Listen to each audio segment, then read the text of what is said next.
Hello and welcome to another episode of Aprender Inglés con Reza y Craig. Episodio 6. Hello Reza. Hiya Craig, how are things? Things are pretty good. Have you had a good week? Yeah, not bad. And you? Yep, pretty good. Let's get cracking. How do you say that in Spanish? Get cracking. Vamos allá. Vamos a empezar. Vamos allá. Vamos allá. Vamos allá con la gramática esta semana. The grammar, eh? Well, I want to focus on the word can and the negative can't. Mm-hmm. Let me ask you a question, Craig. Can I ask you a question? Of course you can. Can you speak Russian? No, I can't. You can't speak Russian. I can't speak Russian. But you can speak Spanish. Badly. My Spanish is terrible, but I can get by. I can manage with my Spanish. Can you speak Spanish? Yes, more or less. More or less. Craig, can you speak Valenciano? a little bit. Un poquet. Un poquet. Un poquet. Un poco. Un poquet. Can you play the piano, Craig? No, I can't. I can't play any musical instruments. Can you sing? Only in the shower. Uh-huh. The Mickey Mouse song. I've heard you sing. I've heard you sing that before. I can't sing. I'm not gifted with a nice voice. Not at all. Can you sing? Because you're very musical. I used to be in a choir, actually. Really? Yeah, but now I must have lost it. In the meantime, I've had a few ducados and possibly a few carajillos, and that hasn't helped. Can you play any musical instruments? I can play the violin. I used to play a lot better, but now I'm not great, to be honest. But I can. So you can read music? Yes, I can. Uh-huh. Now, Craig, you will have noticed that we've been using can and can't for different reasons. Listeners, if you recall, I first said to Craig, can I ask you a question? I used can. Can I ask you a question? Now, don't worry, there's nothing wrong with the microphone. I'm not making a big effort to pronounce the word can. I'm not saying, can I ask you a question? I am saying, can I ask you a question? Because that's the normal way to pronounce the word can in a question. Quickly, there's no emphasis on it. And Craig, then he can answer me, yes you can, or no you can't. Now in his answer, he will stress the word can or can't. So, when you've got a question, or even a positive form, like I can swim. I can swim, you don't stress the word can. It's a weak form. Can you swim? I can swim. But in your answer, do stress the word can if it's positive, or can't if it's negative. Say, yes, I can, or no, I can't. La respuesta corta se pone más énfasis en la pronunciación de can y can't. Can y can't. Yes, I can. Exactly. And the word can't is always stressed. I can't swim. Always stress the negative can't. But in a positive sentence, I can swim, don't stress the word can. Stress the verb after it. Stress the word swim. So, to recap, positive, I can swim. Negative, I can't swim. Have you noticed, Reza, with Spanish speakers, it's very difficult for them to identify the positive can and the negative can't. And I think it's because most native speakers don't pronounce the T at the end of the negative can't. That's right, Craig. So when people say, for example, I can't swim, I don't know if I pronounced the T or not, barely, I can't swim. But you understood that as a negative because you're a native speaker. And the reason you understood it as negative, even though my pronunciation of T was not clear, letter T, because I stressed the word. Mm-hmm. I said, I can't swim. So because there was stress on can't, you knew, it must be negative because he stressed it. If I had said to you, I can swim, that would be positive because I didn't stress the word can, I stressed the word swim, so you would immediately know that to be a positive sentence. This is where foreigners often confuse native speakers because they wrongly stress the word can. We think they're saying a positive sentence, but they're Sorry, we think they're saying a negative sentence, I should say, but they're trying to be positive, so it's very confusing. Absolutely. So do get the stress of can and can't right. Now, Craig, what about... Otra cosa. Yeah. Un momento. Otra cosa. Lo que digo yo a mis alumnos muchas veces, el can, la pronunciación de can y can't. Can't tiene el sonido vocal más largo. Exactly. Aunque no escuchas la T final, puedes saber que es negativo por lo largo que es el vocal. Can't. That's right. Yes, I can. No, I can't. It's a longer vowel sound. The same sound as car. Yep. Car. Yeah. That's So, right. It's a very important tip as well. Now, so there's the pronunciation and the basic use of those words. But what about the function of the word can or can't? Well, I'm sure most of the listeners already know that we call these words like can, can't, could, couldn't, should, ought, modal verbs. Modal verbs are tricky because they tend to have more than one meaning. I started our conversation, Craig, by asking you, can I ask you a question? I was asking for permission. Puedo. Permission, yeah? And you gave me your permission. And then, if I want to ask you, can you swim? Or can you speak Russian? Or can you play the piano? I'm not asking about permission, I'm asking about your ability. Are you able to speak Russian? Are you able to play the piano? That's also can. So can be permission, or it can be ability. Also, Craig, you know, we've been speaking for quite a while now. If you don't mind me saying so, I'm getting a bit thirsty. Can I have another cup of tea, please? Yes, of course, Reza. I'll put the kettle on. Thank you very much. I just requested another cup of tea. Craig makes a very good cup of tea, by the way, listeners. It's thirsty work, speaking all day on podcasts. I requested a cup of tea. Can is for requests. Can I have a cup of tea, please? So you think that I can make a good cup of tea? I have the ability exactly to make a good cup of tea. Uh-huh. And Craig, I'm a little bit peckish. What's peckish? A bit hungry. Tengo hambrito. Peckish, a little bit of hunger there. Anything to go with that tea? Do you fancy a biscuit? Aha. So you're asking me if I want a biscuit. You're saying, do you fancy a biscuit? Or you could have said, can I offer you a biscuit? Reza, can I offer you a biscuit? Now that you mention it, Craig, I don't mind if I do. Yes. There you go, listeners. Another use of can. It's for a request, and the opposite of a request, which is an offer. Can I help you? Can I offer you a biscuit? So can request, can offer. Here's another use of can. Here's a sentence.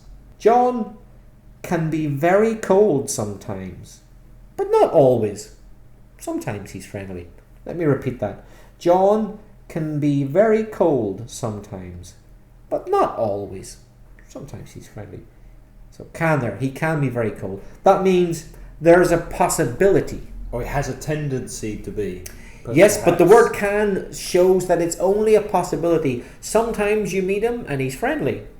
Often when you meet him, he's unfriendly. So it's possible he will be unfriendly when you meet him. He can be unfriendly. Let's take Valencia, where we live. As you know, Valencia is a sunny Mediterranean city. However, it can be wet here at times, especially when we get la gota fria. And it can be quite cold this time of year. Early in the morning, after the sun goes down, it can be a bit chilly. But it can be hot. It can be cold and it can be hot. It can be very in hot. November. They're both possible. There's a possibility of both. So can also shows that something is a possibility. The opposite of can, we said, is can't, the short form of cannot. What about if I said to you, I received a postcard from Cuba, but it's unsigned? This unsigned postcard from Cuba, it can't be from Bob because he's in England. And it can't be from your mum because she lives in Belfast. Exactly. It's from someone who's in Cuba at the minute, so it can't be my mum and it can't be Bob. Who can it be from? I have no idea because it's unsigned. So the word can't, there, the negative, is showing impossibility. Well, I know it can't be my mum. I know it can't be Bob. They're eliminated from my my possibilities. They are impossible. Can't, impossibility. So can't can also be used for the function of possibility or probability. That's another use of can't. Exactly. So, Craig, they're the main uses of can and can't. There are a couple more specialist things, but I don't want to overdo it. I don't want to give too much information out for today because it will only confuse listeners. So let's leave can and can't there for today. Okay. Moving on to vocabulary corner. I thought this week we'd look at clothes, especially the differences between American English and British English when we speak Craig, about clothes. Can I just interrupt you a minute to say something? Of course. Can I compliment you on your rather attractive linen shorts? Thank you very much. You're welcome. Now, I'm wearing shorts. What are you wearing? I'm wearing rather dirty looking jeans, I'm afraid. You're wearing jeans. Trousers. Now, that's a British English word. Uh-huh. Do you know what the Americans call trousers? Don't they say pants? They do. They say pants. Now, here is a possible point of confusion. Pants in American English are trousers in British English, but pants in British English are it's the underwear that you wear beneath or under your trousers. Yeah.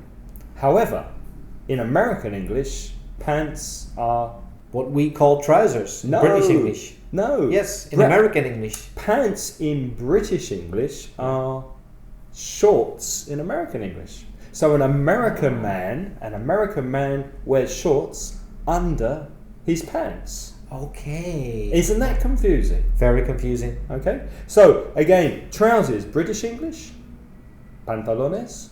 In American English, as you said, pants. But pants in British English, how do you say that in Spanish? Calzoncillos? Calzoncillos. Calzoncillos. Yes. Calzoncillos. So pants in British English, the underwear, in American English are shorts. And of course, shorts in British English are what I'm wearing at the moment. So I'm not... Can I tell you, listeners, again, they're very attractive linen shorts. I'm not very sitting... attractive. I'll make you the tea in a minute. You'll get your biscuit. I'm wearing shorts. I'm not doing this podcast in my underwear. I'm wearing shorts, which in British English are shorts in Spanish. So how do Americans say what we call shorts in British English? Well, here they're very boring. They just say shorts. Uh-huh. But that could be underpants as well then. Correct. It's a bit confusing. How would you know? How would you know? You go into a shop in the US and you ask for a pair of shorts, you don't know what you're going to get. Mm-hmm. Another interesting difference in vocabulary, chaleco. Chaleco in British English would be... Well, I'd say waistcoat. Yeah, waistcoat. But in American English, it's a vest. Oh. V-E-S-T. It's a vest. So if you wear a suit, traje, in America you'd wear a suit possibly with a vest, but in British English you would wear a waistcoat under your jacket. However, vest in British English is what many men wear under their shirt or under their t-shirt, which in Spanish, que lleva tirantes. I don't know if there's a special word for vest in Spanish, but it's... Como una camiseta, pero sin mangas. Sin mangas, sin con tiritas, sin mangas. Listeners, we have to admit we don't know the word. You've caught us out. Yeah. Camiseta sin mangas. Send us an email and we'll check it online. But also if you do sport in the summer, you would possibly wear a vest in Britain. And for ladies wear panties in America and knickers in the UK. Craig, I'm a bit worried you're going to get us an X rating.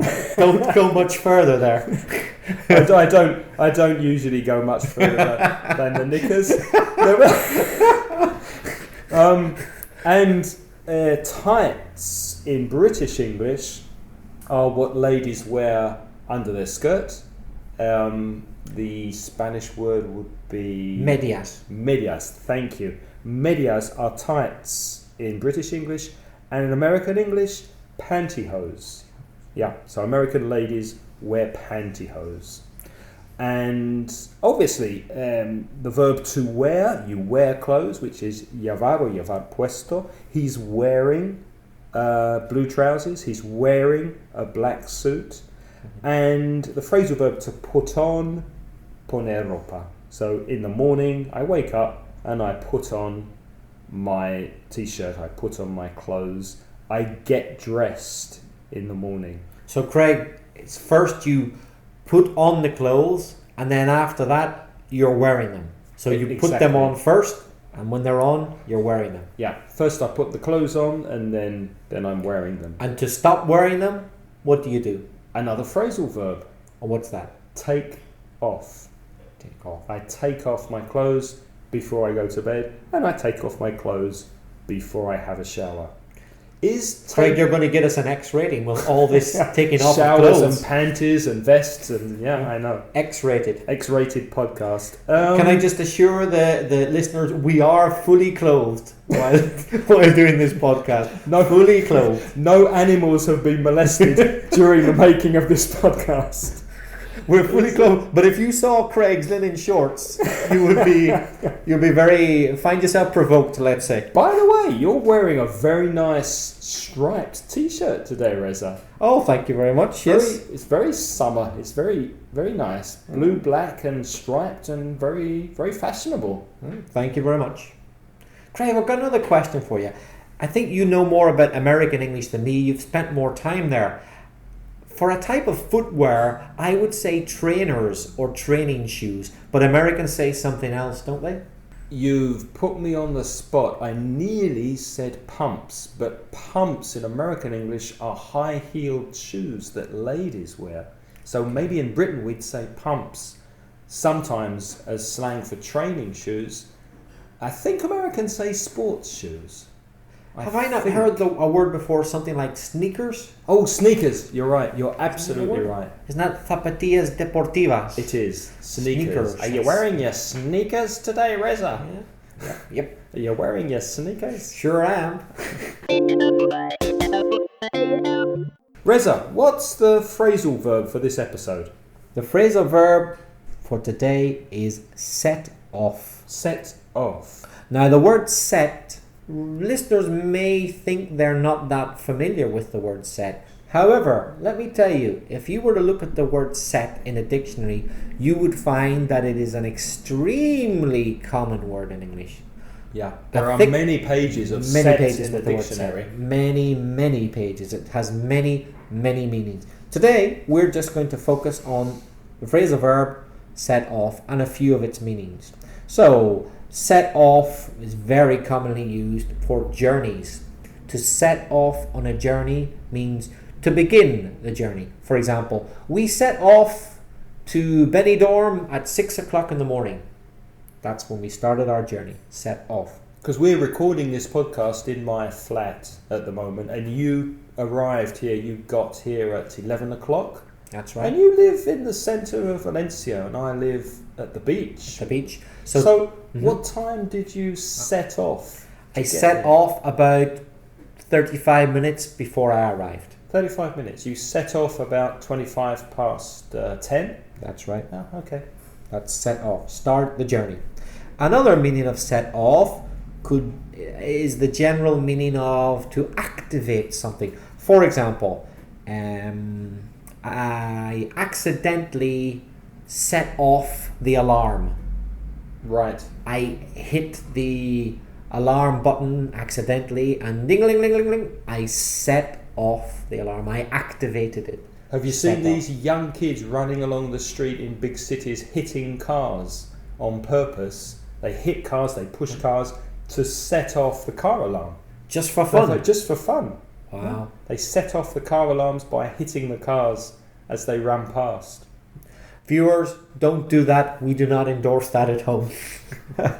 Another meaning of set off is to start an emotion. I'd better give you an example for this. This is quite tricky. My sister often cries when she sees a picture of her old friend who died many years ago. The picture sets her off.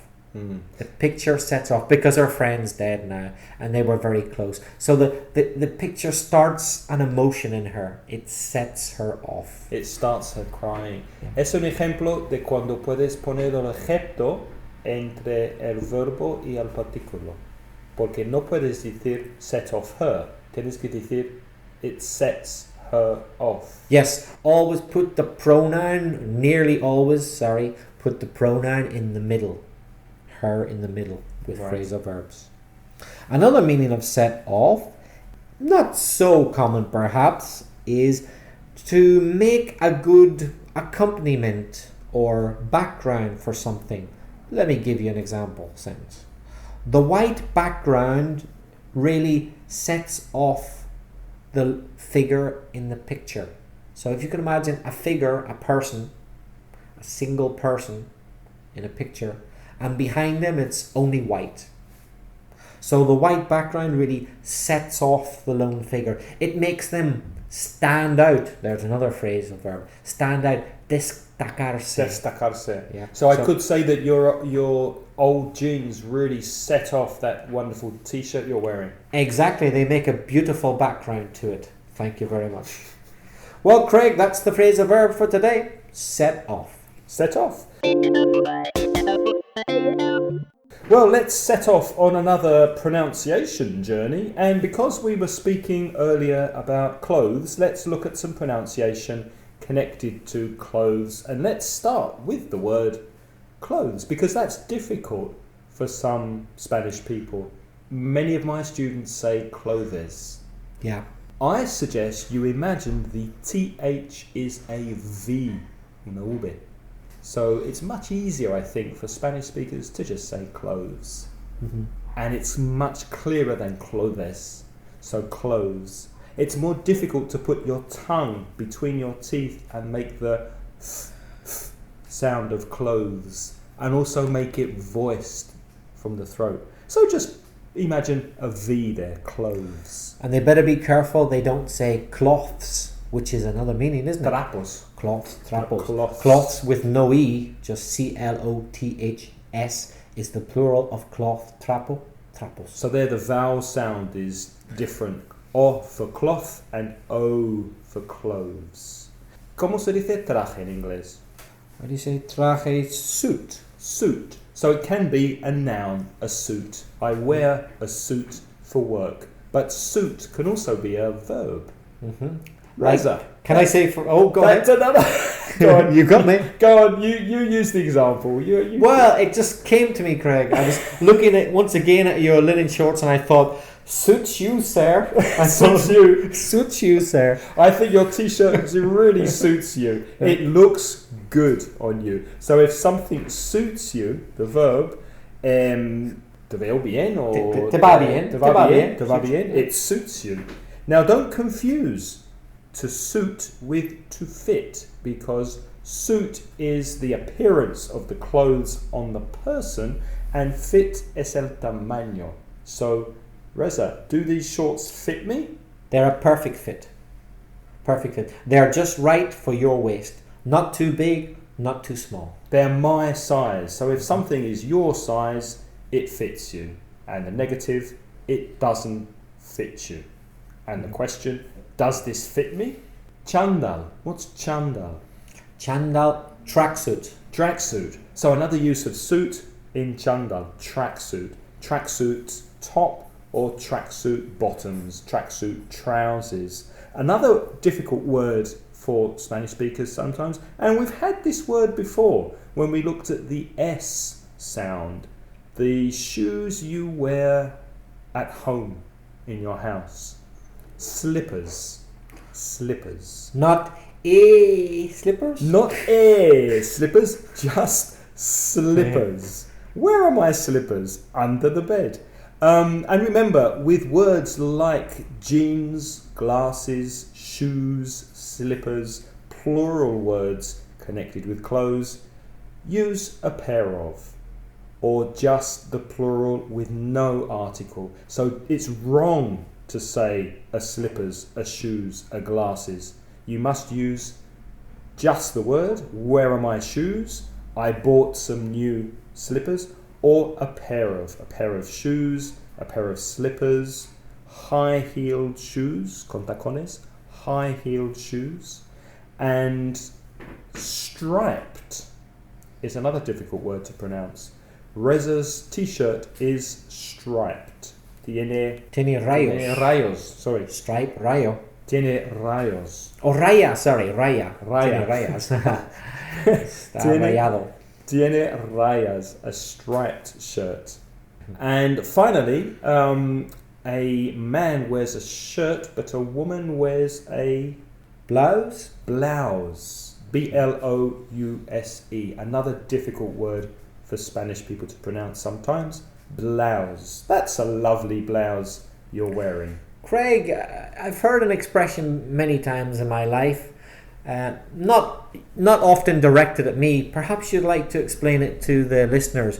A big girl's blouse.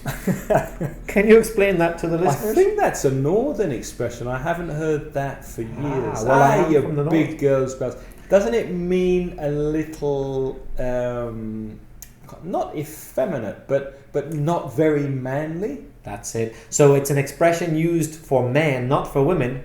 And if you say to a man, you're a big girl's blouse, that means you're too soft. You're too soft. You're like a big girl. You're not a real man. Yeah. Have a pint of beer. Don't drink these half pints. Have a big glass of beer, you big girl's blouse.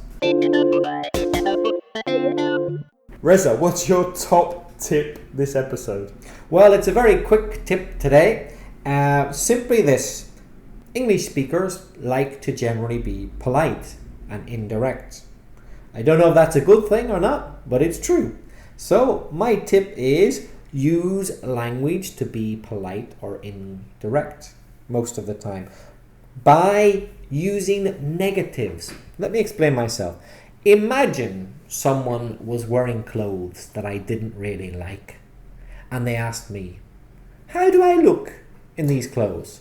Especially a girlfriend or a wife, you know, we're getting into very dodgy territory. They say, how do I look in this new dress? Well, you're a very brave man if you say to that woman, you look awful. I would advise you to say something like this. Well, it isn't the best thing I've ever seen you in, for example, or it doesn't look that great. So I'm using a negative verb with an adjective to be polite. So rather than saying it's terrible, it's awful, I'm saying it's not great, or well, it isn't the best thing I've ever seen you in, or I've seen you looking better. Something like that. Avoiding a direct answer is very common in English. You could say if someone cooked you some food that you didn't like, I wouldn't choose this, perhaps, or I wouldn't be my first choice, it perhaps. wouldn't be my first choice. I wouldn't have chosen this myself. Yeah. Or another thing is it good? Did you like it? It's not bad is a very safe bet. You didn't say it was good, but you said it's not bad. That's very common in English. I think it's also an example of how different British people are from Americans, because if you ask an American, how are you? They'd say, awesome, yeah, man, fantastic, wonderful, unbelievable. Yeah. And a British person would say, oh, not bad. Not bad. Yeah, in that case, I think it's more because we don't like to seem too dramatic as well. Mm-hmm. So instead of saying, I feel fantastic, say, oh, really, really not bad at all. That will do. We don't want any excess. We want to be moderate. Understated. Understate things, yeah. That's right. Well, that's it. That's the tip, Craig. Thank you very much. And thank you to all of our listeners. And remember, please write a review, escribe una pequeña reseña if you like this podcast en iTunes, on iTunes. Y así más gente puede encontrar el podcast y podemos crecer un poco la audiencia. So thank you for listening, and we'll see you in the next episode. See you then.